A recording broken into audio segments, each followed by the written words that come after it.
ആരാധിക്കാം യേശു കർത്താവിനെ. കർത്താവിൻ്റെ പരിശുദ്ധ നാമത്തിന് മഹത്വം ഉണ്ടാകുമാറാകട്ടെ. ഇന്ന് പ്രാർത്ഥനയ്ക്കായി, ഇന്ന് ദൈവത്തിൻ്റെ വചനത്തിൽ നിന്ന് പഠിക്കാനായി കടന്നു വന്നിരിക്കുന്ന എല്ലാവർക്കും ക്രിസ്തുയേശുവിൻ്റെ ധന്യമായ നാമത്തിൽ സ്നേഹവന്ദനത്തെ അറിയിക്കുകയാണ്. കർത്താവിൻ്റെ വചനത്തിൽ നമ്മൾ അനുസരണം എന്ന വചനഭാഗം കഴിഞ്ഞ ചില ആഴ്ചകളായിട്ട് ചിന്തിച്ചുകൊണ്ടിരിക്കുകയാണ്. നമ്മൾ അനുസരിക്കേണ്ടത് ആരെയെല്ലാം. ഒറ്റ വാക്കിൽ നമ്മൾ പഠിക്കുന്നത്, നമ്മൾ ദൈവത്തിൻ്റെ വചനത്തെ അനുസരിക്കണം, അല്ലെങ്കിൽ ദൈവത്തെ അനുസരിക്കണം. ഈ ഒരു വാക്യമാണ് നമുക്കെല്ലാവർക്കും ഒരുപോലെ അനുസരണത്തെക്കുറിച്ച് ഗ്രഹിക്കാനുള്ളത്. എന്നാൽ ദൈവവചനത്തിൽ അനുസരണത്തിന് വിവിധമായിട്ടുള്ള വശങ്ങൾ കൊടുത്തിട്ടുണ്ട്.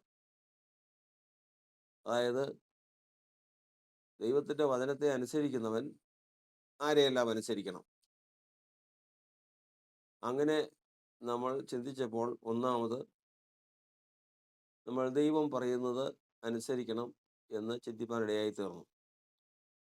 അതുകൊണ്ടുള്ള പ്രയോജനം എന്താ? ദൈവത്തെ അനുസരിക്കുന്നവന് ദൈവം വാഗ്ദാനം ചെയ്തിട്ടുള്ളതാണ് നിത്യജീവൻ. ദൈവത്തെ അനുസരിക്കുന്നവൻ നിത്യജീവനെ പ്രാപിക്കും. ദൈവത്തെ അനുസരിക്കാത്തവൻ നിത്യജീവനെ കാണുകയില്ല. അവിടെയാണ് ദൈവം നമുക്ക് തന്നിരിക്കുന്ന വാഗ്ദത്തത്തിൻ്റെ പ്രധാന ഭാഗം നിലനിൽക്കുന്നത്. രണ്ടാമത് നമ്മൾ ചിന്തിച്ചു, ദൈവത്തിൻ്റെ വചനം വീണ്ടും അനുസരിക്കാൻ പറഞ്ഞിട്ടുള്ളതാണ് മാതാപിതാക്കളെ അനുസരിക്കണം.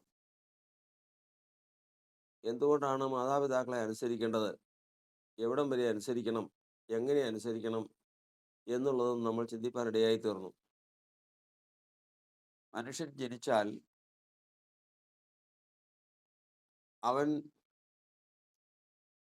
അവൻ്റെ ജീവിതത്തിൽ സാധാരണ തിരിച്ചറിവില്ലാത്ത മൃഗങ്ങളെ പോലെ ആയിരിക്കുന്ന ഒരു കാലഘട്ടമുണ്ട്.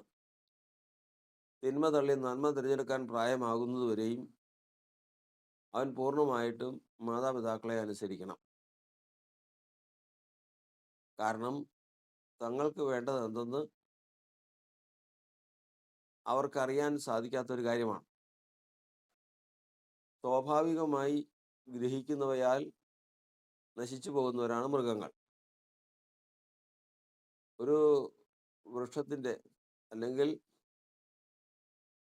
തിന്നരുതാത്ത ഒരു വസ്തു കാണാനും രുചിക്കാനും നല്ലതാണെങ്കിൽ ഒരു മൃഗം അതുകൊണ്ട് മരണം സംഭവിക്കുമെങ്കിൽ തന്നെ പേടിക്കില്ല. അത് നേരെ ചെന്ന് അത് തിന്ന് അതിൻ്റെ വയറ് നിറയ്ക്കും. അതിനാൽ അത് മരിച്ചു പോവുകയും ചെയ്യും. എന്നാൽ മനുഷ്യൻ്റെ ജീവിതം തിരിച്ചറിവാകുന്നതുവരെയും ഇതുപോലെയാണ്, മൃഗപ്രായമാണ്. ആ മൃഗപ്രായ സമയത്ത് അവർക്ക് നല്ലത് എന്തെന്ന് അറിയുന്നവർ അവരുടെ മാതാപിതാക്കളാണ്. ആ മാതാപിതാക്കളുടെ ജീവിതം അവരെക്കാൾ കൂടുതൽ അവർ മക്കൾക്ക് വേണ്ടി കരുതുകയും ജീവിക്കുകയും ചെയ്യുന്നവരാണ്. അതുകൊണ്ട് മക്കൾ മാതാപിതാക്കളെ ആ കാലഘട്ടങ്ങളിൽ അനുസരിച്ചേ തീരൂ. രണ്ടാമത്തെ ഘട്ടമാണ്, തിന്മ തള്ളി നന്മ തിരഞ്ഞെടുക്കാൻ പ്രായമാകുമ്പോൾ അവർ ദൈവത്തെ കണ്ടെത്താൻ ഇടയായി തീർന്നെങ്കിൽ പിന്നീട് മാതാപിതാക്കളെ അനുസരിക്കേണ്ടത് ക്രിസ്തുവിലാണ് അനുസരിക്കേണ്ടത്. മാതാപിതാക്കളെ ക്രിസ്തുവിൽ അനുസരിക്കണം എന്ന് പറയുമ്പോൾ അതിന് ഉദാഹരണമായിട്ട് അബ്രഹാമിൻ്റെ ചരിത്രം നമ്മൾ പഠിക്കാനിടയായി തീർന്നു.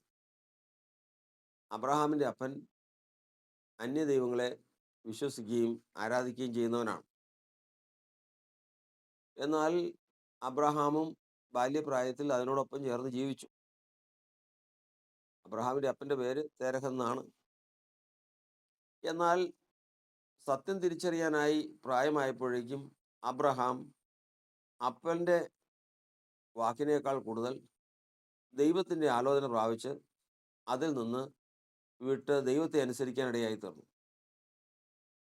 അപ്പോഴും ദൈവത്തിൻ്റെ വചനം നമ്മെ പഠിപ്പിക്കുന്നത് മാതാപിതാക്കൾ പറയുന്നത് തിരിച്ചറിവായാൽ ധിക്കരിക്കണമെന്നല്ല, പിന്നെയോ തിരിച്ചറിവായാൽ മാതാപിതാക്കൾ പറയുന്നത് ദൈവം പറയുന്നതിനോട് ഒത്തുനോക്കി താരതമ്യം ചെയ്തതിന് ശേഷം വേണം പിന്നീട് അതിനെ അനുസരിക്കാൻ.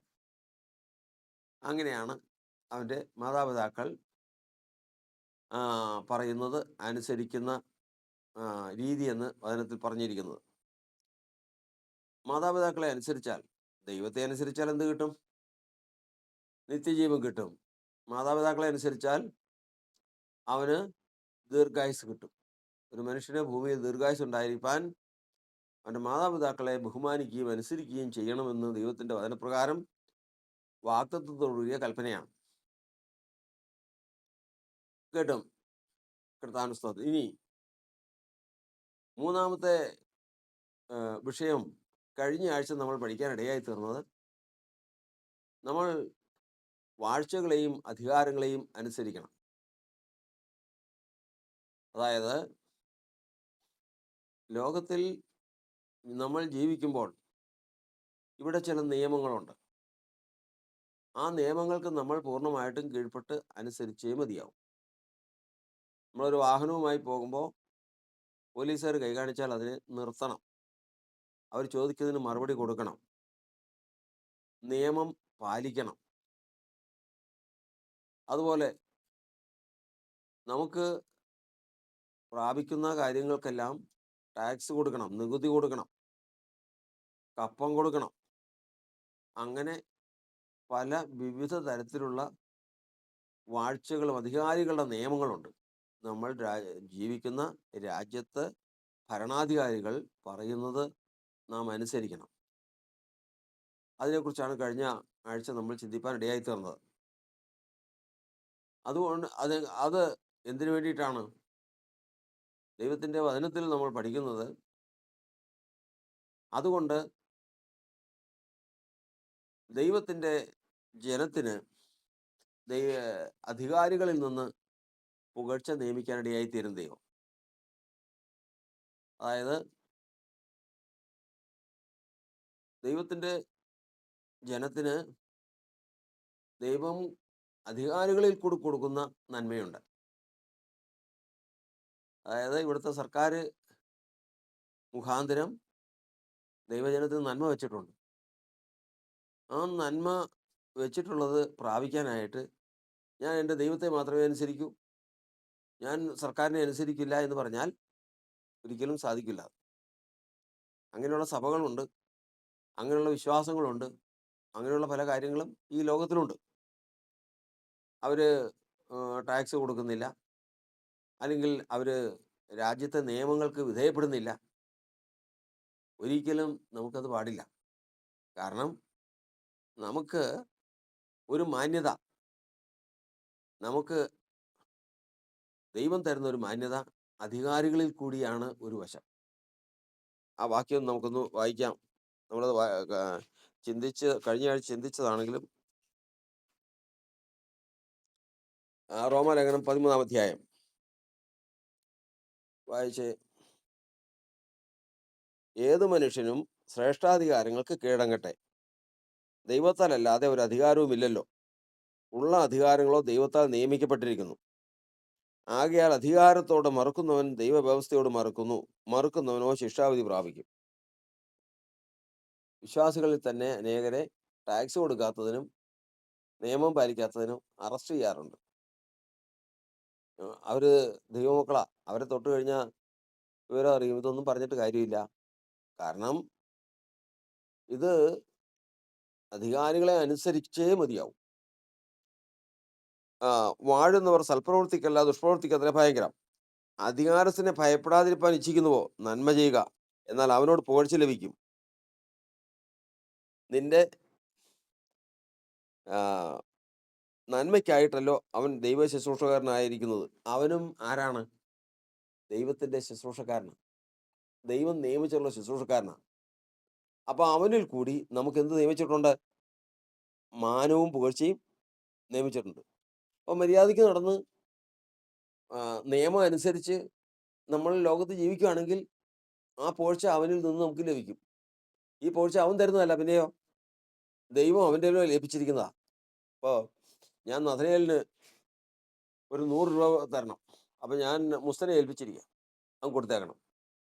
ആ കൊടുത്തിരിക്കുന്നെന്ന് പറയുമ്പോഴത്തേക്കും നഥനയേൽ വന്ന് സ്നേഹത്തോടെ നിന്ന് പപ്പയോട് ചോദിക്കുമ്പോൾ അതങ്ങ് തരും എന്ന് പറഞ്ഞതുപോലെ വാഴ്ചകളെയും അധികാരങ്ങളെയും ദൈവം ഏൽപ്പിച്ചിരിക്കുകയാണ്.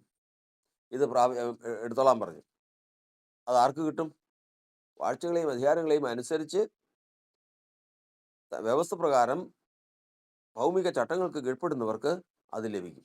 ഒരിക്കലും നമുക്ക് അധികാരത്തോട് എതിർക്കാൻ വ്യവസ്ഥയില്ല.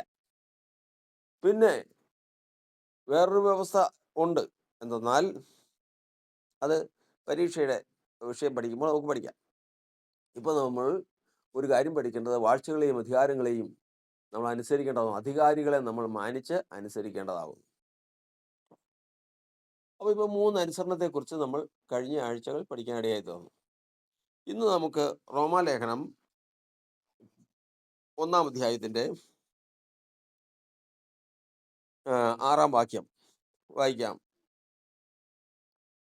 ഞങ്ങൾ അവൻ്റെ നാമത്തിനായി സകല ജാതികളുടെയും ഇടയിൽ വിശ്വാസത്തിന് അനുസരണം വരുത്തേണ്ടതിന് കൃപയും അപ്പോസ്തലത്വവും പ്രാപിച്ചത്. ഇവിടെ അനുസരിക്കേണ്ടത് ആരെയാണ്? വിശ്വാസത്തെ അനുസരിക്കണം. വിശ്വാസം എന്ന് പറഞ്ഞാൽ, വിശ്വാസത്തെ അനുസരിക്കുക എന്ന് പറഞ്ഞാൽ ആദ്യമേ തന്നെ ലോകത്തിൽ പലതരത്തിലുള്ള വിശ്വാസമാണ്. ഒരു കരിങ്കല്ല് കൊണ്ടുപോയി വെച്ചതിന് ശേഷം അതിൽ വെള്ളമൊഴിച്ച് അത് ദൈവമാണെന്ന് വിശ്വസിക്കുന്നവരുണ്ട്. വിഗ്രഹം ഉണ്ടാക്കി വെച്ചതിന് ശേഷം അത് ദൈവമാണെന്ന് വിശ്വസിക്കുന്നവരുണ്ട്. ആളുടെ രൂപം ഉണ്ടാക്കി വെച്ചതിന് ശേഷം അത് ദൈവമാണെന്ന് വിശ്വസിക്കുന്നവരുണ്ട്. ദൈവം ഒരാളെ യോഗ്യനെന്ന് തിരഞ്ഞെടുക്കുന്നത് എങ്ങനെയാണ്? ഒരാളെ യോഗ്യനെന്ന് തിരഞ്ഞെടുക്കുന്നത് ആദ്യമേ അവൻ്റെ വിശ്വാസത്തെ ദൈവം നോക്കും. അവൻ്റെ വിശ്വാസത്തെ നോക്കുമ്പോൾ ആ വിശ്വാസം എന്തെന്ന് പരിശോധിച്ച് കഴിയുമ്പോൾ അവൻ കാളയെയാണ് ദൈവമായിട്ട് ആരാധിക്കുന്നത്. കാള ആരുടെ ദൈവം? മിസ്രൈമ്യരുടെ ദൈവമാണ്. മിസ്രൈമ്യർ ദൈവമായിട്ട് ആരാധിക്കുന്ന ആരെയാണ്? കാളയാണ്. അപ്പോൾ ദൈവം ആദ്യമേ തന്നെ ജാതികളായിട്ട് നടക്കുന്നവരെയും നോക്കും. അപ്പോൾ ആ നോക്കുമ്പോൾ അവരോടുള്ള എൻ്റെ ഭക്തി നോക്കും. അപ്പോൾ ഭക്തി നോക്കുമ്പോൾ ഭയങ്കര ഭക്തിയാണ്. ആ കാളയോടുള്ള ബഹുമാനവും അവനോടുള്ള ഭക്തിയും കാര്യങ്ങളെല്ലാം നോക്കി വിഗ്രഹങ്ങളെ ആരാധിക്കുന്നവരെ അവരുടെ ഭക്തിയും നോക്കും. അവിടെ ഒരു സ്ഥലത്ത് ആരാധിക്കുന്ന ആരാധനാലയത്തിൽ, ജാതികളുടെ ആരാധനാലയ, ഒരു വിഗ്രഹം ഇരിപ്പുണ്ട്. വാർത്ത പഞ്ചലോഹം കൊണ്ടുള്ള ഒരു വിഗ്രഹമാണ്. അതിൻ്റെ കാലിൽ ഒരു ലോക്ക് ഉണ്ടാക്കിയിട്ട് ഒരു ചങ്ങലയിട്ട് അവിടുത്തെ തൂണിനോട് ബന്ധിച്ചിരിക്കുക. എന്നിട്ട് താഴിട്ട് വെക്കുക. ആയിരക്കണക്കിന് ആളുകൾ വന്ന് ഇതിനെ തൊഴുതേച്ച് പോകും. ഈ വിഗ്രഹം പഞ്ചലോഹങ്ങൾ കൊണ്ടുള്ള ഒരു വിഗ്രഹ. പഞ്ചലോഹം എന്ന് പറഞ്ഞാൽ മനസ്സിലായിട്ടുണ്ടോ? എന്തൊക്കെയാ പഞ്ചലോഹം എന്നറിയാം? 5 ലോഹങ്ങളുടെ കൂട്ടാണ് പഞ്ചലോഹം. ഇതുകൊണ്ടാണ് ജാതികൾ വിഗ്രഹം ഉണ്ടാക്കുന്നത്. അങ്ങനെ വിഗ്രഹം ഉണ്ടാക്കി വെച്ചിരിക്കുന്ന വിഗ്രഹത്തെ തൊഴാനായിട്ട് ആയിരക്കണക്കിന് ആളുകൾ വരും. വന്നു നോക്കുമ്പോൾ ഈ വിഗ്രഹത്തിന് ആണെങ്കിലും അത് അവരുടെ ദൈവമാണ്.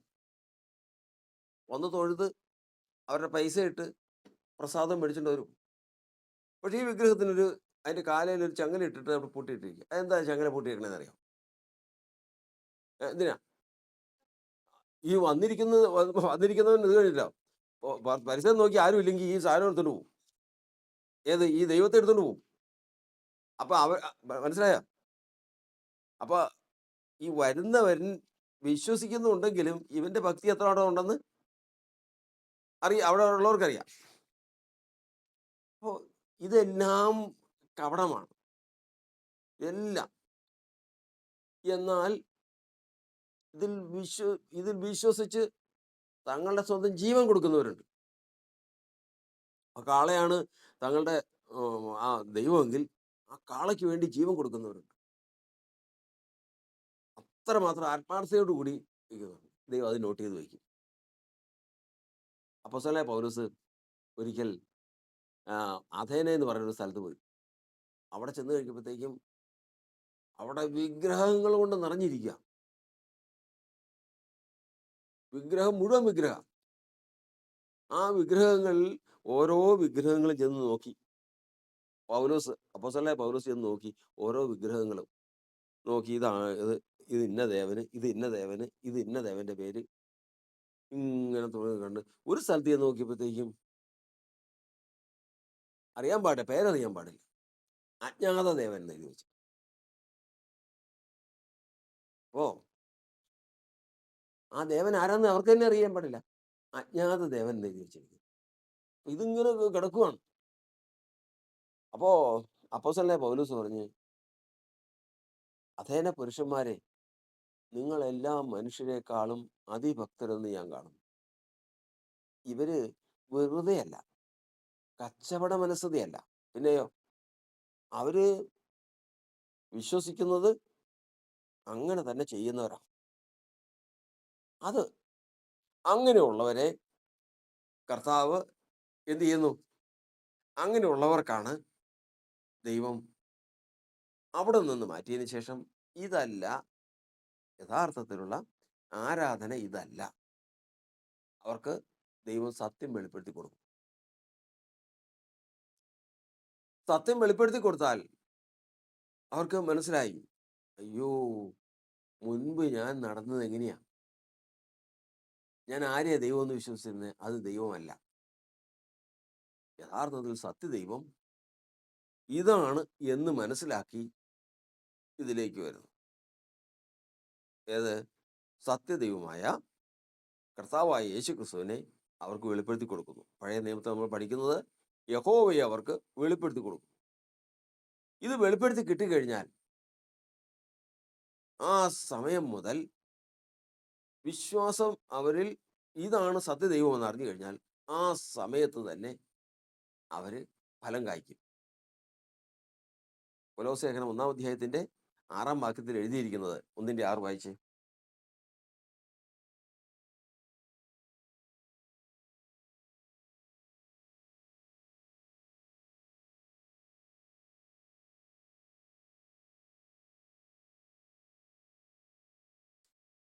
താമസിക്കല്ലേ. ആ സുവിശേഷം സർവ്വലോകത്തിലും എന്ന പോലെ നിങ്ങളുടെ അടുക്കലും എത്തി. നിങ്ങൾ ദൈവകൃപയെ യഥാർത്ഥമായി കേട്ടറിഞ്ഞ നാൾ മുതൽ നിങ്ങളുടെ ഇടയിൽ എന്ന പോലെ സർവ്വലോകത്തിൽ നിങ്ങൾ ഫലം കാഴ്ച വരുന്നു. ഇങ്ങനെയുള്ളവരാണ് അറിഞ്ഞാൽ ഉടനെ തന്നെ എന്ത് ചെയ്യും? ഫലം കായ്ക്കും. അപ്പൊ അവര് മുൻപ് ഈ ലോകത്തിൽ വിഗ്രഹങ്ങളാണ് ദൈവമെന്ന് വിശ്വസിച്ചിരുന്നവരാ. പക്ഷെ അവര് അനുസരണമുള്ളവരാ. എന്തിനനുസരണം? നമ്മൾ ആരെ അനുസരിക്കണമെന്നാ പഠിക്കണേ? ഉറക്കെ പറ. വിശ്വാസത്തെ അനുസരിക്കണം. ഞാൻ വിശ്വസിച്ചിരിക്കുന്നത് തെറ്റാണെന്ന് മറ്റൊരാൾക്കറിയാം. ഞാൻ വിശ്വസിച്ചിരിക്കുന്നത് അത് ശരിയാണെന്നാ. ഞാൻ വിശ്വസിച്ചിരിക്കുന്നത് ശരിയാണെങ്കിൽ എന്ന് ഞാൻ വിശ്വസിക്കുന്നുണ്ടെങ്കിൽ അത് ഞാൻ അനുസരിക്കും. ഒരു അധ്യാപകൻ ഒരു സ്കൂളിൽ 30 കുട്ടികളുണ്ട്. എല്ലാവരും എഴുന്നേറ്റ് നിന്നിച്ച് എല്ലാവരെയും ഒരു വിശ്വാസത്തെക്കുറിച്ച് പഠിപ്പിക്കുക. എല്ലാവരുടെയും പേന നിങ്ങളുടെ വലത്തെ കയ്യിലേക്ക് പിടിക്കാൻ പറഞ്ഞു. എല്ലാവരും പേന വലത്തെ കയ്യിലേക്ക് ഇത് ഈ ഇരിക്കുന്നത് നിങ്ങളുടെ കയ്യിലിരിക്കുന്ന പേന ഒരു വിഷപ്പാമ്പാന്ന് വിചാരിക്കാൻ പറഞ്ഞു. ധ്യാനിച്ചുകൊണ്ട്. എല്ലാവരും വിചാരിച്ചോന്ന് ചോദിച്ചു. എല്ലാവരും വിശ്വസിച്ചെന്ന് പറഞ്ഞു. 2 കുട്ടികളുടെ കയ്യിൽ നിന്ന് ആ പേന താഴ്ത്തു വീണു. പറഞ്ഞത് മനസ്സിലായോ? അതെന്താ കാരണം? അവരെ വിശ്വസിച്ചു. കാരണം അവരുടെ വിശ്വാസത്തിൽ അതാരാ? അത് പാമ്പ് തന്നെയാ. അപ്പൊ തന്നെ കൈ കിടത്തി ഈ പേന താഴ്ത്തു വീണു. ബാക്കി 28 കുട്ടികളുടെയും പേന അവരുടെ കയ്യിലിരുന്നു. മനസ്സിലായില്ലേ? അപ്പോ ഇവര് എന്തൊക്കെ ചെയ്തിട്ടുണ്ട്? ഇത് പാമ്പാണെന്ന് വിശ്വസിച്ചിട്ടുണ്ട്. വിശ്വസിച്ചത് അനുസരിച്ചിട്ടുണ്ട്. അതാണ് വിശ്വാസത്തിന്റെ അനുസരണം എന്ന് പറയുന്നത്. ദൈവം ഒരു മനുഷ്യന് നന്മ ചെയ്യണമെങ്കിൽ അവൻ ഈ അനുസരണമുള്ളവനായിരിക്കണം. ഏതനുസരണം? താൻ എന്ത് വിശ്വസിക്കുന്നുവോ, താൻ ഇനി തെറ്റാകട്ടെ വിശ്വസിച്ചിരിക്കുന്നു. ഞാനിപ്പോ വിശ്വസിക്കുന്നത് തെറ്റാകട്ടെ, അതില് ആ വിശ്വാസത്തോട് ഞാൻ അനുസരണം കാണിച്ചു കഴിഞ്ഞാൽ അവനെ ദൈവം വിശ്വസന തന്നെ അടുത്ത സത്യത്തിലേക്ക് നടത്തും. ഇതാണ് ഒരു മനുഷ്യനെ സംബന്ധിച്ചിടത്തോളം ദൈവം വിശ്വാസത്തിൽ വന്ന് വിശ്വസനം നേടുന്നത്. അവരുടെ പ്രത്യേകതയാണ്, അവർ സത്യം അറിഞ്ഞു കഴിഞ്ഞാൽ, അവർ സത്യം അവരെ അറിയിച്ചു കഴിഞ്ഞാൽ, അത് അവർക്ക് വിശ്വാസമായി പരിണമിച്ചു കഴിഞ്ഞാൽ അവർ അപ്പോൾ എന്ത് ചെയ്യും? ഫലം കായ്ക്കും. കാരണം അവരാരാണ്? വിശ്വാസത്തിന് അനുസരണമുള്ളവരാണ്. ദൈവത്തിന്റെ വചനത്തിൽ നമ്മൾ പഠിക്കുന്നത്, അനേകർ ഇന്ന് ഇത് സത്യമാണെന്നും യേശുക്രിസ്തു ഏകസത്യ ദൈവമാണെന്നും എല്ലാം അറിയാം. പക്ഷേ പ്രശ്നം എവിടെയാ? റോമാലേഖനം 1-ാം അധ്യായം 21-ാം വാക്യം. അവർ ദൈവത്തെ അറിഞ്ഞിട്ടും അവനെ ദൈവം എന്നോർത്ത് മഹത്വീകരിക്കുകയോ നന്ദി കാണിക്കുകയോ. അപ്പൊ എന്തൊക്കെയാ വേണ്ടേ? സത്യ ദൈവത്തെ നമുക്ക് വിശ്വസിക്കാൻ ഇടയായി കഴിഞ്ഞാൽ നമ്മളിൽ നിന്ന് ദൈവം പ്രതീക്ഷിക്കുന്നത് എന്തൊക്കെയാ? ദൈവത്തിന് മഹത്വം കൊടുക്കണം, നന്ദി കാണിക്കണം. 2 കാര്യങ്ങൾ അപ്പോൾ തന്നെ വരും.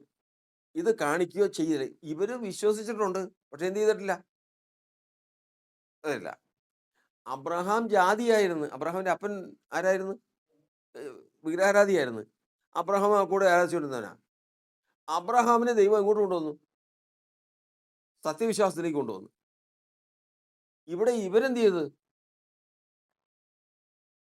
ഇവര് സത്യദൈവത്തെ അറിയുന്നതാ. പക്ഷെ സത്യദൈവത്തെ അറിഞ്ഞു കഴിഞ്ഞാൽ ദൈവം 2 കാര്യങ്ങൾ നോക്കും. ഏതൊക്കെയാ? മഹത്വം എനിക്ക് തരുന്നുണ്ടോ, പിന്നെ നന്ദി കാണിക്കുന്നുണ്ടോ.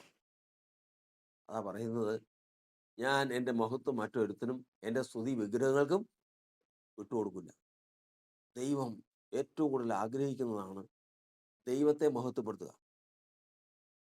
ദൈവത്തെ അറിയുന്ന ജനം ദൈവത്തെ മഹത്വപ്പെടുത്തണം. മാത്രമല്ല, നന്ദിയോടെ സ്തോത്രം പറയണം. ദൈവത്തെ സ്തോത്രം പറയണം. എങ്ങനെ? നന്ദി നിറഞ്ഞ ഹൃദയത്തോടെ സ്തോത്രം പറയണം. നന്ദി നിറഞ്ഞ ഹൃദയത്തോടെ സ്തോത്രം പറയണം. ദൈവത്തിന് മഹത്വം കൊടുക്കണം. ഇത് രണ്ടും സാധിക്കാതെ വരുമ്പോൾ ദൈവം അവനെ അവിശ്വസനം തന്നുക. അടുത്ത് വായിച്ചേ, തുറന്ന് വായിച്ചോ മോളെ. തങ്ങളുടെ നിരൂപണങ്ങളിൽ വ്യർത്ഥരായി തീർന്നു. വിവേകമില്ലാത്ത ഹൃദയം ഇരുണ്ടുപോയി.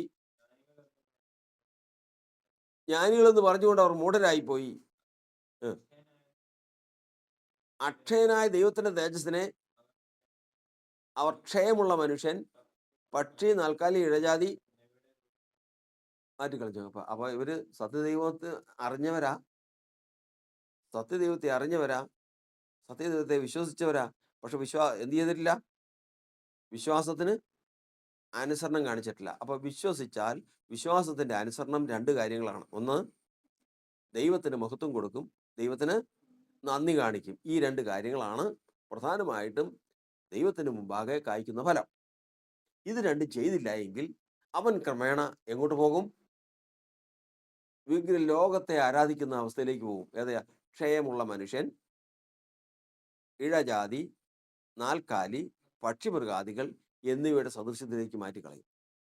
അപ്പോൾ ഒരു മനുഷ്യൻ ജാതിയായി തീർന്ന എങ്ങനെയാണെന്ന് മനസ്സിലായോ? എങ്ങനെ? ഇപ്പൊ രണ്ട് കാര്യങ്ങൾ നമ്മൾ പഠിച്ചു. എങ്ങനെ?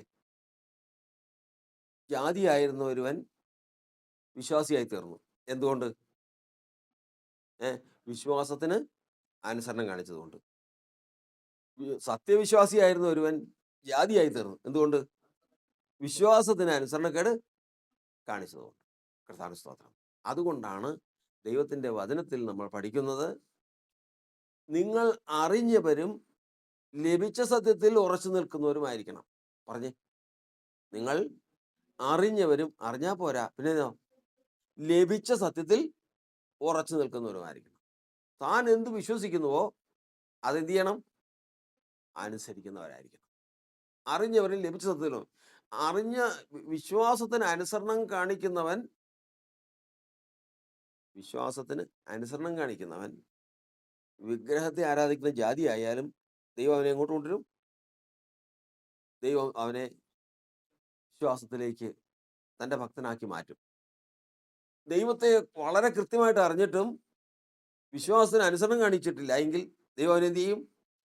അവനെ കൈവിട്ട് കളഞ്ഞ് അവൻ ജാതിയിലേക്ക് പോയി അവൻ വിഗ്രഹത്തെ ആരാധിക്കുന്നവനായിത്തീരും. കർത്താവിന് സ്തോത്രം. അതുകൊണ്ട് വിശ്വാസത്തിലേക്ക് വരുന്ന ഒരു ദൈവഭക്തന് ഏറ്റവും അനിവാര്യമായ ഒരു കാര്യമാണ് എന്താണ്? നമുക്ക് വലിയ അറിവൊന്നും ഇല്ല, വലിയ അറിവൊന്നും ഉള്ളവരല്ല. പക്ഷേ അറിഞ്ഞ സത്യത്തിൽ വിശ്വസിച്ച് അനുസരിക്കണം. ദൈവം ഒരു സത്യം അറിഞ്ഞാൽ ആ സത്യത്തിൽ വിശ്വസിച്ചാൽ വിശ്വസത്തിന് അനുസരണം കാണിക്കുന്ന ഏതൊക്കെയാ? രണ്ട് കാര്യങ്ങളാണ് കൊടുക്കേണ്ടത്. ഒന്ന്, മഹത്വം അതിന് കൊടുക്കണം. പിന്നെ നന്ദി കാണിക്കണം. ഇനി വേറെ കാര്യം ചോദിക്കട്ടെ, കാളയാണ് ദൈവം എന്ന് വിശ്വസിക്കുന്നവന് അവരെന്തൊക്കെ കൊടുക്കണം? ആ കാളയ്ക്ക് എന്തൊക്കെ കൊടുക്കണം? മഹത്വം ആർക്ക് കൊടുക്കണം? കാളയ്ക്ക് കൊടുക്കണം. പിന്നെ കാളയോട് നന്ദി കാണിക്കണം. ദൈവം നോക്കിക്കൊണ്ടിരിക്കുക. ഇവരുടെ ദൈവം ആരാ? കാള. ആ കാളയ്ക്ക് എന്തൊക്കെ കിട്ടുന്നുണ്ട്? മഹത്വം കിട്ടുന്നുണ്ട്. ഇത് ദൈവമെന്ന് വിശ്വസിക്കുന്നുമുണ്ട്. നേരെ കിട്ടിയ കാളയിറച്ചി തിന്നുകയും ചെയ്യും. അങ്ങനെയുള്ളവൻ ഒരിക്കലും ദൈവം ദൈവത്തിൻ്റെ സന്നിധിയിലേക്ക് വിളിക്കില്ല. തൻ്റെ സന്നിധി നിർത്തുകയില്ല. പിന്നെ ദൈവം നോക്കിക്കൊണ്ടിരിക്കുക. ഏതാ? അവൻ്റെ വിശ്വാസം ഏത് ഹീന വിശ്വാസവുമാകട്ടെ, അവൻ എന്ത് ചെയ്യുന്നുണ്ടോന്ന്, വിശ്വാസത്തിന് അനുസരണം കാണിക്കുന്നുണ്ടോ എന്ന് നോക്കിക്കൊണ്ടിരിക്കും. എന്തൊക്കെയാണ് അനുസരണം? അവൻ ദൈവം എന്ന് വിശ്വസിക്കുന്ന കുരങ്ങാണെങ്കിലും അവൻ്റെ മഹത്വം ആർക്ക് കൊടുക്കും? കുരങ്ങിന് കൊടുക്കും. ആ കുരങ്ങിനോട് നന്ദി കാണിക്കാം. ആത്മാർത്ഥതയുണ്ടെങ്കിൽ ദൈവം അവനെ സത്യവിശ്വാസത്തിലേക്ക് കൊണ്ടുവരും. വിശ്വാസിയാണെന്ന് പറഞ്ഞ് നടന്ന് നല്ല പേര് കേട്ട ഒരാളാണെങ്കിൽ അവൻ വിശ്വസിക്കുകയുള്ളൂ, അനുസരിക്കില്ല എങ്കിൽ, അവൻ യാതൊരു തരത്തിലുള്ള വിശ്വാസത്തിന് അനുസരണമില്ല എങ്കിൽ ദൈവം അവനെ കൈവിട്ട് കളഞ്ഞ് അവൻ എങ്ങോട്ട് തിരിയും? ജാതിയായിട്ട് തീരും. അങ്ങനെയുള്ളവന് ആരാധിക്കുന്ന ആരെയായിരിക്കും ആദ്യം? 4-5 കൂട്ടം കാര്യം പറഞ്ഞു. ഏതാ? ഒന്ന്, ക്ഷയമുള്ള മനുഷ്യൻ. ക്ഷയമുള്ള മനുഷ്യൻ എന്ന് പറഞ്ഞു കഴിഞ്ഞാൽ, ക്ഷയമില്ലാത്ത മനുഷ്യൻ എന്ന് പറഞ്ഞാലും ക്ഷയമുള്ള മനുഷ്യൻ. ക്ഷയമില്ലാത്ത മനുഷ്യനാരാ? ക്ഷയമുള്ള മനുഷ്യനാരാ? നമ്മളൊക്കെ എല്ലാവരും ക്ഷയമുള്ള മനുഷ്യരല്ലേ? നമ്മളെല്ലാവരും മരിക്കുന്നവരാ.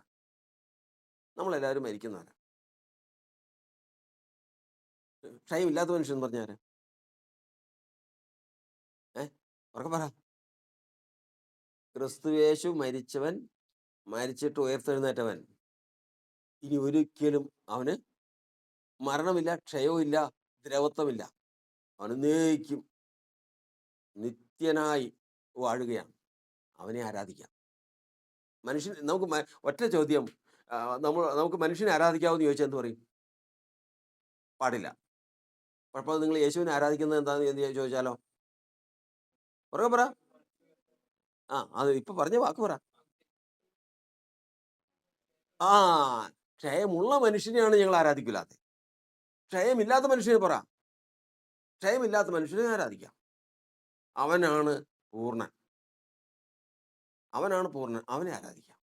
അപ്പോൾ മനുഷ്യൻ ദൈവത്തിൻ്റെ സന്നിധിയിൽ വന്നതിന് ശേഷം, ദൈവസന്നിധിയിൽ വന്നതിന് ശേഷം അവൻ വിശ്വാസത്തിന് അനുസരണം കാണിക്കുന്നില്ല എങ്കിൽ ഉടനെ തന്നെ അവൻ എങ്ങോട്ടാ തിരിയുന്നേ? മനുഷ്യനെ ആരാധിക്കാൻ ഏതാ അത് വലിയൊരു കണക്കാണത്. യോഹന്നാന്റെ സുവിശേഷം 5-ാം അധ്യായവും കൂടെ കൂടി പഠിക്കേണ്ടതാ. ഇപ്പൊ എല്ലാം കൂടെ പറഞ്ഞാൽ മനസ്സിലാവില്ല. അതുകൊണ്ടാ അവൻ ഉടനെ തന്നെ വിശ്വാസത്തിന് അനുസരണം കാണിച്ചില്ല എങ്കിൽ എങ്ങോട്ട് തിരിയും? ക്ഷയമുള്ള മനുഷ്യനെ ആരാധിക്കാം. ക്ഷയമുള്ള മനുഷ്യനെ ആരാധിക്കുക എന്ന് പറഞ്ഞാൽ അപ്പോൾ ഒരു അനേകര് ചിലർക്ക് അവരുടെ മകനാ ദൈവം, ചിലർക്ക് അവരുടെ സഹോദരനാ ദൈവം, ചിലർക്ക് അവരുടെ നേതാവാ ദൈവം. അങ്ങനെ ഏറ്റവും ആദ്യം തെറ്റുന്ന വഴി എന്ന് പറയുന്നത് എങ്ങോട്ടാ? ക്ഷയമുള്ള മനുഷ്യൻ. അടുത്തത് പക്ഷിമൃഗാദികൾ, ഇഴജാതികൾ മുതലായതിലേക്ക് തിരിഞ്ഞ് അവൻ ജാതിയായി പോകും. കർത്താവിന് സ്തോത്രം. അപ്പോൾ ദൈവത്തിൻ്റെ സന്നിധിയിൽ നമ്മളിന്ന് ചിന്തിക്കുന്നതും പഠിക്കുന്നതും എന്താണെന്നറിയാമോ? നമുക്ക് ഇന്ന് കൃപയാൽ നമ്മെ ദൈവം സത്യത്തെ വെളിപ്പെടുത്തി സത്യത്തെ വിശ്വസിച്ച് അതിൽ നിൽക്കാനായിട്ട് കർത്താവ് ഇവിടെ നമ്മെ കൊണ്ടുവന്നിരിക്കുക. ഇവിടെ നിന്നുകൊണ്ട് സത്യത്തിന് അനുസരണം കാണിച്ചില്ല എങ്കിൽ, ഫലം കായ്ച്ചില്ല എങ്കിൽ ദൈവം നമ്മളെ കൈവിട്ടുകളെ എങ്ങോട്ട് പോകും? നമ്മൾ എങ്ങോട്ട് പോകും? ക്ഷയമുള്ള മനുഷ്യൻ, ജാതി, ആൾക്കാർ മുതലായിട്ടുള്ള ആരാധനയിലേക്ക് തിരിഞ്ഞ് നമ്മൾ ആരായിത്തീരും? ജാതിയായിത്തീരും. അതുകൊണ്ട് നമ്മളിന്ന് വിശ്വാസം നിൽക്കുമ്പോൾ നമ്മൾ അനുസരണം കാണിക്കേണ്ട ഏറ്റവും പ്രധാനപ്പെട്ട ഒരു ഘടകമാണ് ഇത്. വിശ്വാസത്തിന് അനുസരണമുള്ളവനായിരിക്കണം. വിശ്വാസത്തിന് അനുസരണമുള്ളവരായിരിക്കണം. കർത്താവ് ജാതികളെ നോക്കിക്കൊണ്ടിരിക്കുക. ഇതിനകത്ത് ആരാധിക്കുന്ന ആരെങ്കിലും ഉണ്ടോന്ന്? പാമ്പിനെ ആരാധിക്കുക. പാമ്പിനെ ആരാധിക്കുമ്പോൾ ദൈവം നോക്കുന്നത് എന്തൊക്കെയാ? ഈ പാമ്പിന് എന്തൊക്കെ കിട്ടണുണ്ടോന്ന്? മഹത്വം കിട്ടുന്നുണ്ടോ? ഇവൻ നന്ദി കാണിക്കുന്നുണ്ടോ എന്ന് നോക്കിക്കൊണ്ടിരിക്കുക. അവൻ പാമ്പിനെയാണ് ആരാധിക്കുന്നതെങ്കിലും, കാരണം അവൻ വിശ്വസിച്ചിരിക്കുന്ന അതാ, അവൻ്റെ അപ്പനും അമ്മയൊക്കെ പഠിപ്പിച്ചേക്കണ അതാ. അവൻ്റെ തലമുറയായിട്ട് അവൻ പാമ്പിനെയാണ് ആരാധിക്കുന്നതെങ്കിലും ദൈവം നോക്കുമ്പോൾ ഇവൻ മഹത്വം അവന് കൊടുക്കുന്നുണ്ട്, അതിനോട് നന്ദി കാണിക്കുന്നുണ്ട്. അങ്ങനെയുള്ള ഹൃദയങ്ങളെ ദൈവം സത്യം വെളിപ്പെടുത്തി തൻ്റെ അടുക്കിലേക്ക് കൊണ്ടുവരും. ഇങ്ങനെയുള്ളവർ വന്നു കഴിഞ്ഞാൽ ഉടനെ സംഭവിക്കുന്നതാണ് കൊലോസ്യ ലേഖനം 1:6 വായിച്ചത്. എന്താ? സത്യത്തെ, ദൈവകൃപയെ യഥാർത്ഥമായി കേട്ടറിഞ്ഞ ആ സമയം മുതൽ നിങ്ങൾ സകല ലോകത്തിലും എന്ത് ചെയ്തു? ഫലം കായ്ച്ചു. കാരണം അവർ ഇങ്ങനെയുള്ളവർ അത് അറിഞ്ഞു കഴിഞ്ഞാൽ എന്തൊക്കെ കൊടുക്കും? ദൈവത്തിന് മഹത്വം കൊടുക്കും, ദൈവത്തോട് നന്ദി കാണിക്കും. അതാണ് സ്വന്തം. അതാണ് കർത്താവിൻ്റെ അടുക്കൽ 10 കുഷ്ഠരോഗികൾ എന്ന് പറഞ്ഞാൽ പണ്ട് ഇസ്രായേൽ അതുപോലെ നിന്ന് അനുഭവിച്ചവരാ. ഒരുപാട് നിന്ന് അനുഭവിക്കുന്നവരാ. കാരണം പരസ്യമായിട്ടുള്ള യോഗങ്ങളിൽ അവർക്ക് വരാൻ പാടില്ല, പാളയത്തിൽ പറക്കാൻ പാടില്ല. ഇപ്പൊ ഇവിടെ നിന്ന് ഈ ഭവനത്തിൽ ഒരാൾക്ക് കുഷ്ഠരോഗം ഉണ്ടെങ്കിൽ ആ കുഷ്ഠരോഗത്തിന് അവർ പുറത്തു പോകണം. അവർക്ക് ഒരു പാളയമുണ്ട്, അവിടെ പോയി കിടക്കാവുള്ളൂ. ഒരു കുഷ്ഠരോഗി ഇതിലെ വഴിയെ അങ്ങ് പോവുക, എതിരെ ഒരാൾ വരുന്നുണ്ടെങ്കിൽ അയ്യോ ഞാൻ അശുദ്ധനാന്ന് വിളിച്ചു പറയണം. ആര് പറയണം? കുഷ്ഠരോഗി പറയണം. അപ്പം മറ്റവൻ ഒഴിഞ്ഞു മാറിപ്പോക്കോളും. അത്രമാത്രം ഹീനമായ ഒരു ജീവിതമാണ് കുഷ്ഠരോഗികളുടെ.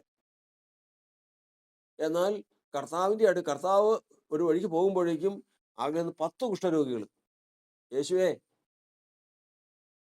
നാഥ ഞങ്ങളോട് കരുണ തോന്നണമെന്ന്.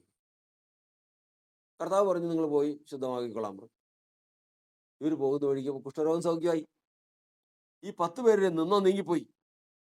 കുഷ്ഠരോഗം സൗഖ്യമായി. ഇന്ന് അവർക്ക് കുഷ്ഠരോഗം ഇല്ല. അവർ നല്ല വെടിപ്പായി. പോകുന്ന വഴിക്ക് ഇതിൽ 9 പേര് യഹൂദന്മാരാ, ഒരാള് ജാതിയ. യഹൂദന്മാരുടെ ദൈവാരാ? ജാതികളുടെ ദൈവാരാ? അന്യദൈവം, അതായത് വിഗ്രഹം. അപ്പോൾ 9 പേരാരാ? യഹൂദന്മാർ. ഒരാളോ? ജാതികൾ. കർത്താവിന് സ്തോത്രം. ഇവരിങ്ങനെ പോയി കഴിഞ്ഞപ്പോഴേക്കും ഈ ജാതി ആയിരിക്കുന്നവൻ ഈ 9 പേരും തിരിച്ചു വന്നില്ല. ഭയങ്കര സന്തോഷമായി. ഇനിയിപ്പോൾ എവിടെ ചെന്ന് പൊതുവായ സമൂഹത്തിന് മുമ്പിൽ വലിയ ഓഡിറ്റോറിയത്തിലൊക്കെ ചെന്ന് നിന്നു കഴിഞ്ഞാൽ സന്തോഷമായിട്ട് മറ്റുള്ളവരോട് ഒപ്പം ഇരുന്ന് ഭക്ഷണം കഴിക്കാം, ഒരു വീട്ടിലേക്ക് ധൈര്യമായിട്ട് കയറി ചെല്ലാം, വഴിയെ പോകുമ്പോൾ മാന്യമായിട്ട് പോകാം. തങ്ങളുടെ ജീവിതം അങ്ങ് മാറി. അവരിതൊന്നും ഓർത്ത് പിന്നെ അവരവരുടെ വഴിക്ക് പോയി. ഈ ജാതിയായ ഒരുത്തവൻ ചിന്തിച്ച്, ഞാൻ എങ്ങനെ നടന്നവന്? കുഷ്ഠരോഗി, ജാതി, ഇന്ന് എൻ്റെ കുഷ്ഠരോഗം മാറ്റി തന്നു. ഞാൻ ആ സൗഖ്യമാക്കിയവനോട് ഒരു വാക്ക് പറഞ്ഞിട്ട് പോയില്ലെങ്കിൽ അത് ശരിയല്ല. ഇവൻ തിരിച്ചു വന്നു. 9 പേര് അവരുടെ വഴിക്ക് പോയി. ഒരുവൻ തിരിച്ചു വന്ന് കർത്താവിന്റെ കാൽക്കൽ വന്നങ്ങ് വീണു. കർത്താവ് ചോദിച്ചു, നിങ്ങൾ 10 പേരല്ലായിരുന്നോ? അതെ. 9 പേരും എന്തിയെ? അവർ യഹൂദന്മാരല്ലായിരുന്നോ? അതെ. അവരെന്തിയെ? അവരുടെ വഴിക്ക് പോയി. ഇവൻ തിരിച്ചു വന്നു. എന്തിനു വേണ്ടിയിട്ടാ? അല്ല, പോരാ പോരാ. കൃത്യം വാക്ക് പറയണം. ആയുഷ്കാലത്ത് മറന്നു പോരുത്. ലൂക്കോസിന് സുവിശേഷം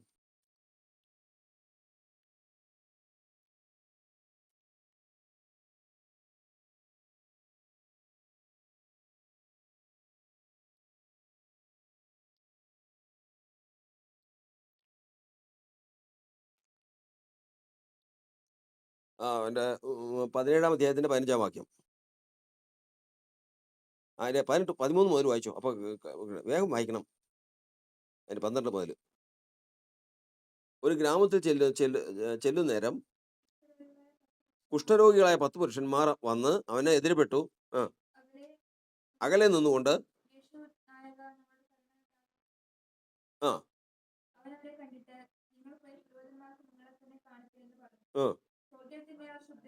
പോകുമ്പോ തന്നെ അവരെന്ത് ചെയ്ത് തീർന്ന്?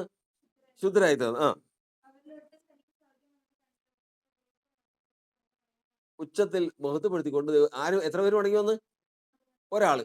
ബാക്കി 9 പേര് പോയി.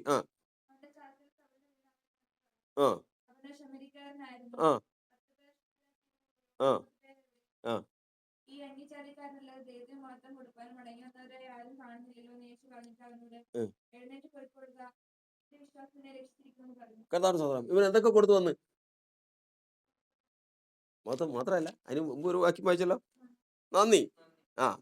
അവന് കർത്താവിന് സ്തോത്രം. അപ്പോ അവൻ ഇത്രയും വലിയ ഉപകാരം തനിക്ക് കിട്ടി, ദൈവമാണെന്ന് വിശ്വസിച്ച് ഉടനെ തന്നെ ഇവൻ എന്തൊക്കെ കൊടുത്തു ദൈവത്തിന്? നന്ദിയും മഹത്വവും കൊടുത്തു. ദൈവം അവനെ എങ്ങോട്ട് മാറ്റി? ഈ ഒരുത്തൻ മാത്രം നിന്റെ വിശ്വാസം നിന്നെ രക്ഷിച്ചിരിക്കുന്നു എന്ന് പറഞ്ഞു. ഇവൻ രക്ഷിക്കപ്പെട്ടു. ഇവൻ ആരായി തീർന്നു? യഹൂദനായി തീർന്നു, വിശ്വാസിയായി തീർന്നു, ഭക്തനായി തീർന്നു. 9 പേരോ? 9 പേര് യഹൂദന്മാരാ. 9 പേര് യഹൂദന്മാരാ. ഇവൻ അന്യജാതിക്കാരനാ. 9 പേര് യഹൂദന്മാര് സ്വന്തം വഴിക്ക് പോയി. ദൈവത്തിന് എന്തൊക്കെ കൊടുത്തില്ല? മഹത്വവും കൊടുത്തില്ല, നന്ദിയും കൊടുത്തില്ല, വിശ്വാസത്തിന് അനുസരണം കാണിച്ചില്ല. അവരെങ്ങോട്ട് പോയി? അവരവരുടെ വഴിക്ക് പോയി ജാതികളായി. കർത്താവിന് സ്തോത്രം. അവിടെയാണ് നമ്മൾ ഇന്ന് പഠിക്കുന്നതിന്റെ പ്രാധാന്യം. കർത്താവിന് സ്തോത്രം.